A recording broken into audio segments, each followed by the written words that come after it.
Welcome to Revenge with Lyra.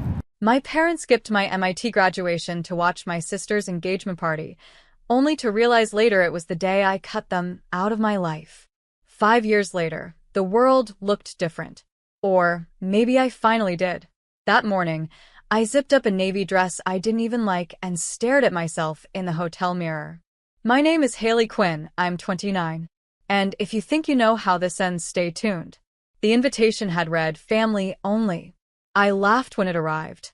Family, the same word that once meant obligation, now a scar that had finally healed.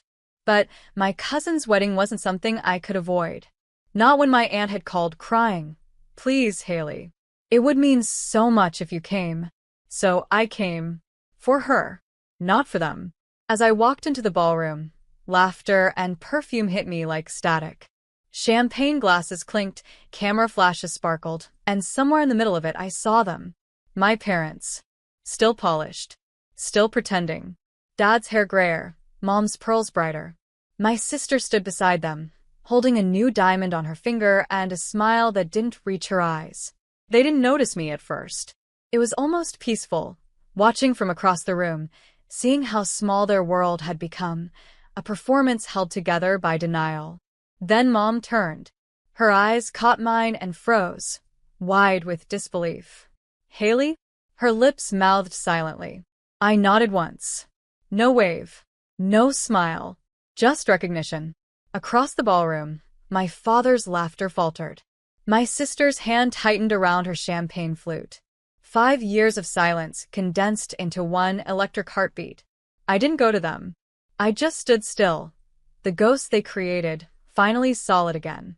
And from that distance, I realized the truth. They hadn't skipped my graduation. They'd forfeited my life. The ballroom smelled of roses and old money, expensive, rehearsed, and painfully familiar. My cousin's wedding had the kind of perfection my mother always craved. Coordinated dresses, gold-rimmed plates, and conversations polished to sound effortless. I stayed near the back, clutching a flute of sparkling water, invisible as ever. 5 years ago, I had stood on a different stage, holding my MIT diploma while other parents screamed with pride. Mine never came. They were too busy posing for engagement photos with my sister, the golden child. That day, I'd blocked their numbers. No goodbye, no drama, just silence. Now, the silence was broken by my aunt's cheerful voice. Haley, you made it, she said, pulling me into a hug that smelled like perfume and nostalgia. Your mom's been hoping to see you. Has she? I asked softly. She's been regretful, she offered, eyes darting toward the head table. My mother sat there, back straight, face stiff. My father leaned close to whisper something, and my sister, still glowing, still adored, laughed too loudly. They hadn't changed. The air around them still bent toward performance. I excused myself, walking outside to the terrace. The night air was cold but honest. I pulled out my phone, thumb hovering over an old text thread labeled family. Empty. No messages since the day I deleted them. Behind me, I heard footsteps. Haley? My father's voice. Older, rougher, almost human. I turned slowly. 5 years, I said. That's how long it took you to notice. He swallowed hard. We thought you needed space. No, I replied quietly. You needed attention. You just couldn't share it. The music swelled inside, muffled through the glass doors. And for the first time, I didn't feel like the forgotten daughter. I felt like the one who finally left the stage. He stood there awkwardly, hands shoved in his pockets, the same posture he used when guilt crept in. Your mother wanted to reach out, he said, but she didn't know how. I tilted my head. You both managed to plan an entire engagement party on the same day I graduated MIT. I'm sure communication isn't the problem. His mouth opened, then closed again. We didn't realize how much that hurt you. I let out a quiet laugh. You didn't realize because you didn't look. Because her ring mattered more than my degree. For a moment, he seemed smaller, like the man who used to build science projects with me in the garage, back before image swallowed sincerity. You're right, he whispered. We failed you. Behind the glass, my sister appeared, radiant in her champagne dress, the kind of beauty that had always earned her applause without effort. "Dad," she called, stepping onto the terrace. Then she froze. Oh. Her tone dropped flat. "You came." "I was invited," I said. She smiled thinly. "By mistake, I assume." Dad sighed. "Girls, please, not tonight." I turned to her. "You look happy." "I am," she said, though her eyes betrayed exhaustion. "You still working in Boston?" "I run my own firm now," I replied. "AI consulting." Her smile faltered. Oh. Silence spread like fog. She looked at Dad for rescue, but he had none left to give. I stepped closer, my voice low but steady. "Don't worry, I didn't come to ruin your perfect evening. I just came to return what you left behind." I pulled out the sealed envelope I'd brought for years, unopened, and waiting for this moment. Her face paled. "What is that?" "Closure," I said, placing it in her hand. The envelope trembled in her hand. I'd sealed it 5 years ago, on the night I packed my diploma, moved out of Boston, and promised myself never to explain again. But I'd kept it, waiting for this moment. "What's inside?" she asked cautiously. "The speech I was supposed to give at graduation," I said. "The one you told Mom was a waste of time compared to your engagement toast." Her lips parted, guilt flickering for a second before pride smothered it. "Haley, that was years ago. And I still remember every word." I interrupted, my voice calm. "I wrote about resilience, about family, about believing in people even when they don't believe in you. You should have heard the applause." Dad looked away, eyes glistening in the low terrace light. "Why bring this now?" my sister whispered. "Because you never asked what you missed. And I needed you to know that I made it without your cheers." Behind the glass, the wedding reception carried on. Music, laughter, the illusion of love. Mom appeared suddenly at the doorway, her pearls catching the light. "Haley," she said, breathless. "Your aunt said you were here. We should talk." "I think you've said enough," I replied quietly. "You just didn't realize what it cost." She reached for my arm. "Don't make a scene." I smiled faintly. "I stopped performing 5 years ago." Her grip loosened, the same way her control always did when I refused to play my role. I turned toward the ballroom, where the lights glimmered across crystal chandeliers. "Enjoy the show," I said softly. "I'm leaving early this time." I walked out into the cold night, my heels echoing against the marble floor, each step a reminder that freedom sounds nothing like applause. Outside, the parking lot glowed under string lights, wedding laughter trailing faintly through the glass doors behind me. I leaned against my car, the night air cool against my skin, and finally exhaled. 5 years of distance, and still, the ache found its way back. I thought I was past it, but there's something cruel about proximity, how a single glance can pull you into old wounds. My phone buzzed. A text from an unknown number. "You didn't have to humiliate her. She's your sister." I didn't need to guess, it was Mom. I stared at the message, thumb hovering over the screen before typing back. "You humiliated me first." I just finally stopped participating. I slipped the phone into my clutch and looked up at the stars. They reminded me of that night in Cambridge, standing on the MIT rooftop with classmates as the city glowed below us. Everyone's families had been there, cameras flashing, parents crying. Everyone except mine. That night, I'd walked back to my dorm, wrote "Congratulations, you did this alone" on a sticky note, and pinned it above my desk. It stayed there for years. A voice broke my thoughts. "Haley?" It was my cousin Maya, the bride. "I saw you leave. Are you okay?" I nodded. "Just needed air." "I'm glad you came," she said softly. "They should be too."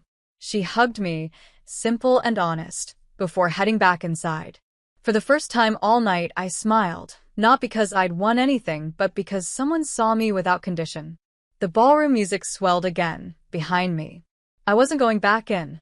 Some doors, once closed, don't need reopening. The next morning, my phone buzzed nonstop. Missed calls, voicemails, Mom, Dad, even my sister. all stacked one after another like echoes of a past I'd outgrown. I made coffee and let them play out on speaker while I watered the plants in my apartment. Mom first. You embarrassed your family, Haley. Do you even understand what you've done?